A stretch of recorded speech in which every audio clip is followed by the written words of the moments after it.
అది ఉషోదయపు కాంతిలో మెరిసే సెలయేటి ప్రవాహం. లేలేత పెదాలపై విరిసిన తరగని నవ్వుల సిరి వెన్నెల. తొలకరి వర్షానికి పులకించి పొటమరించిన క్రొంజివురు. భాషకు సాధ్యం కాని భావాలను బోధించే దివ్య భాష.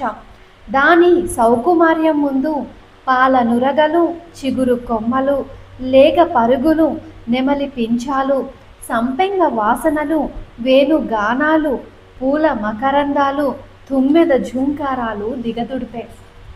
అనుభూతులను ఆకాంక్షలో పొదిగి భూత భవిష్యత్ వర్తమానాలకు తేలికగా రవాణా చేయగల పటిష్టమైన భావవారధి. మనిషిని మహోన్నతుణ్ణి చేసేది. దానికి తెలుసు పరకాయ ప్రవేశం ఒక్కోసారి తమలపాకంత సున్నితంగా పలకరిస్తుంది, మరోసారి దూలగొండి పత్రమై దుమ్ము దులుపుతుంది. ముంగిలి ముగ్గై అలరించిన, గుడిగంటలై గుండెల్లో మార్మోగిన, లేడి పిల్లలా పరిగెత్తే మనస్సులో అందమైన స్వప్నాలకు అదే ఆలంబన.